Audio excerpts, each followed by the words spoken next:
प्यारे विद्यार्थियों, आज अपन बात कर रहे हैं एशिया महाद्वीप के शक्ति संसाधनों के बारे में।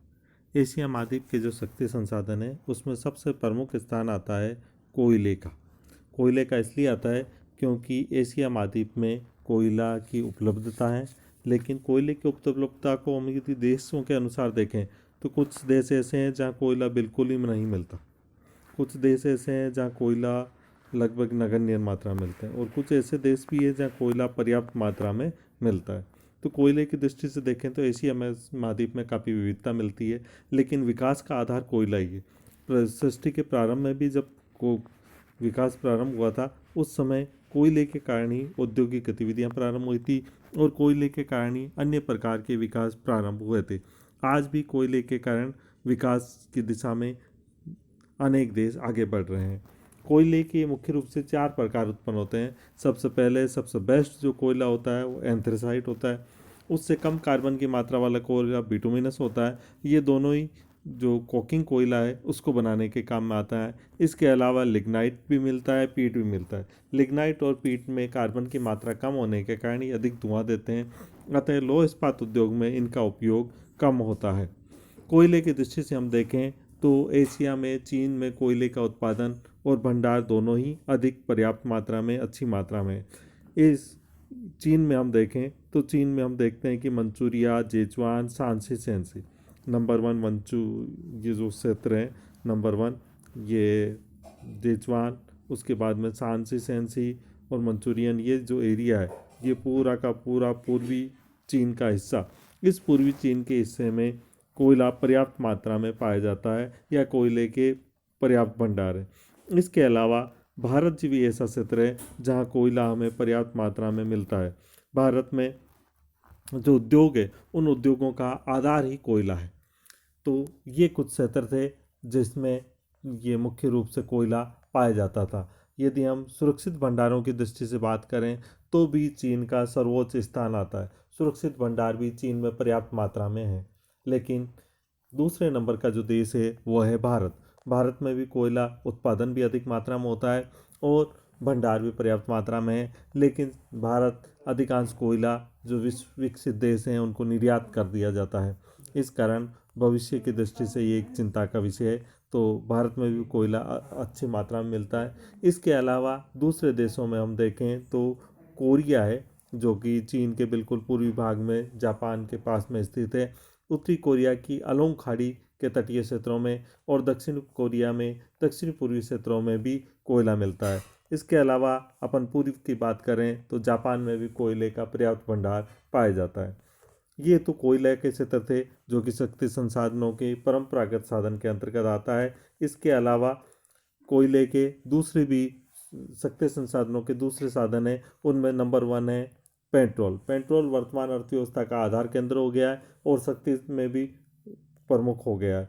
जिस देश के पास पेट्रोल है वह देश अपने आप में विश्व में विशिष्ट स्थान रखता है। क्यों? क्योंकि सामरिक दृष्टि से भी कोयले का विशेष स्थान है। आज का जो युद्ध है वो युद्ध अब सैनिकों से लड़ा जाना बहुत कम मात्रा में हो गया है। अधिकांश जो युद्ध होते हैं वो मिसाइलों के थ्रू, एरोप्लेन के थ्रू, वायुसेना के थ्रू लड़े जाते हैं, और इन सभी में पेट्रोल एक महत्वपूर्ण भूमिका निभाता है। तो कौन सा देश शक्तिशाली होगा या कौन सा देश युद्ध जीतेगा या एनमेबाजी किसकी रहेगी, ये सारा का सारा काम आजकल पेट्रोल पर डिपेंड हो गया। तो पेट्रोल का भी महत्वपूर्ण स्थान है और एशिया महाद्वीप इस पेट्रोलियम उत्पादन में विशिष्ट स्थान रखता है। और विशेष रूप से हम देखें तो हमारा जो पश्चिम एशिया है, ये पश्चिम एशिया इस पेट्रोल की दृष्टि से अत्यधिक महत्वपूर्ण है। क्यों? क्योंकि पश्चिम एरिया में हमें केवल रेगिस्तान ही रेगिस्तान नज़र आता है, और इस रेगिस्तान में अन्य प्रकार की वनस्पति या अन्य प्रकार के उत्पादनों का लगभग अभाव सा पाया जाता है। तो यहाँ देखें तो विश्व का लगभग 55-56% पेट्रोल के भंडार भी हैं और पेट्रोल का उत्पादन भी बहुत बड़ी मात्रा में किया जाता है। यदि हम पेट्रोल के उत्पादन की बात करें तो ये जो आप प्रायद्वीप देख रहे हो, एशिया महाद्वीप में मुख्य रूप से प्रायद्वीप ही 3 प्रायद्वीप हैं। उनमें सबसे पहला प्रायद्वीप है सऊदी अरब, और सऊदी अरब तेल के उत्पादन में भी अपना विशिष्ट स्थान रखता है। विश्व का लगभग 12% तेल अकेला सऊदी अरब उत्पादित करता है। इसके अलावा चाइना, ईरान, इराक, कुवैत ये सारे के सारे जो देश हैं ये फारस की खाड़ी के आसपास स्थित देश हैं। ईरान इराक बड़े देश हैं, ये आप देख रहे हैं मानचित्र में, ये ईरान देश है और ये पास में इधर इराक है। इसके पास ही ये कुवैत का नाम आपने जो सद्दाम हुसैन और कुवैत का नाम उस समय जब अमेरिका और संयुक्त राज्य अमेरिका का नाम भी खूब सुना होगा। और ये सारी की सारी लड़ाई है, ये असली लड़ाई पेट्रोल की लड़ाई है कि पेट्रोल पे किस देश का कब्जा हो। इस लड़ाई के कारण ये सारे देश अधिक चर्चा में आए और इन देशों में लड़ाइयाँ भी अधिकतर होती रहती है। तो अपन बात कर रहे थे कि पश्चिम एशिया के कौन कौन से देश हैं प्रमुख रूप से जो कि आपके तेल उत्पादन की दृष्टि से विशेष स्थान रखते हैं। तो मैंने आपको बताया कि सऊदी अरब इसका विशेष स्थान है। इसके अतिरिक्त आपके ईरान, इराक, कुवैत, संयुक्त अरब अमीरात जिसे यूएई भी कहते हैं हम, वो यूएई या पूरा नाम लें तो संयुक्त अरब अमीरात का तेल उत्पादन की दृष्टि से विशेष स्थान रखते हैं। इसके अलावा हम यदि पूर्वी भाग में चलें एशिया के, तो पूर्वी भाग में भी तेल उत्पादन में महत्वपूर्ण स्थान है चाइना का। भारत की बात करें तो भारत का तेल उत्पादन की दृष्टि से काफ़ी नगण्य स्थान है। भारत को अपने तेल की जो अधिकांश है वो दूसरे देशों से आयात करना पड़ता है और भारत की मुद्रा का बहुत बड़ा पार्ट तेल के आयात के लिए भी जाता है। तो तेल की दृष्टि से हमने ये बात की थी कि तेल ऐसा संसाधन है जिस पर पूरे देश की अर्थव्यवस्था निर्भर करती है और अधिकांश देश है जो तेल के कारण संपन्न और तेल के कारण विपन्न माने जाते हैं। तेल जिस देश के पास है वह देश विश्व में अधिक शक्तिशाली और अधिक महत्वपूर्ण देश कहलाएगा। इसके अलावा कुछ देश जैसे सुमात्रा, जावा, बोर्नियो इत्यादि में भी तेल का उत्पादन अधिक अच्छी मात्रा में किया जाता है।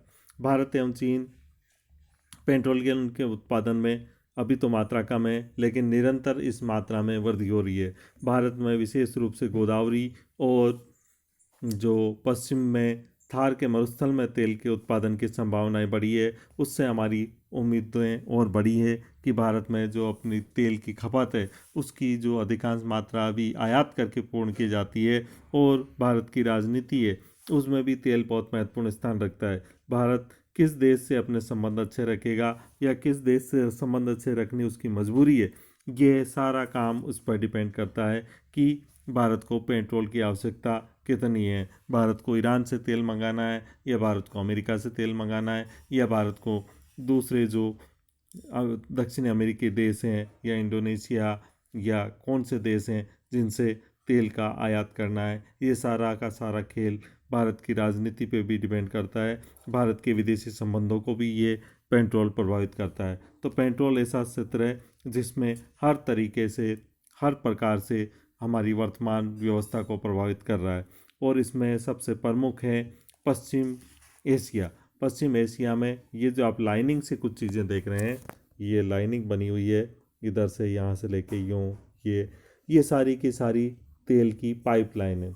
हम परिवहन पढ़ेंगे, परिवहन में हम पढ़ेंगे कि परिवहन के साधन है जल परिवहन, स्थल परिवहन में रेल परिवहन भी होता है और स्थल परिवहन में आपका सड़क परिवहन भी होता है। इसी तरह वायु परिवहन, जल परिवहन। तो इन परिवहन के साधनों में एक प्रकार का और परिवहन आता है जिसे कहते हैं पाइपलाइन परिवहन।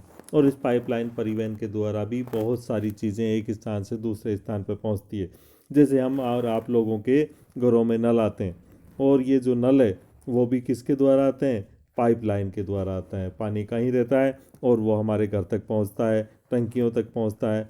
तो ये सारा जो व्यवस्था होती है ये पाइपलाइन के द्वारा ही की जाती है। तो परिवहन के जो साधन हैं उन परिवहन के साधनों में एक महत्वपूर्ण साधन पाइपलाइन परिवहन है और इस पाइपलाइन परिवहन का जो बहुत बड़ा रोल है वह गैस और पेट्रोल को पहुंचाने में भी है।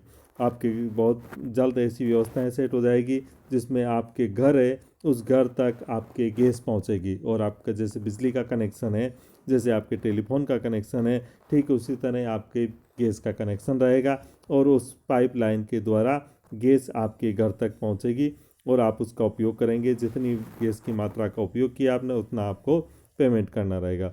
तो मैं आपको बता रहा था कि ये जो पाइपलाइन परिवहन है, इस पाइपलाइन परिवहन के द्वारा भी हम एक जगह से दूसरी जगह पेट्रोल को पहुंचाने का काम, पानी को पहुंचाने का काम करते हैं। और उसके द्वारा हमारी जो व्यवस्थाएं होती है वो पूर्ण होती है, और ये एक बहुत ही सस्ता परिवहन का साधन है जो पेट्रोलियम संसाधन में विशेष रूप से उपयोगी है। धन्यवाद।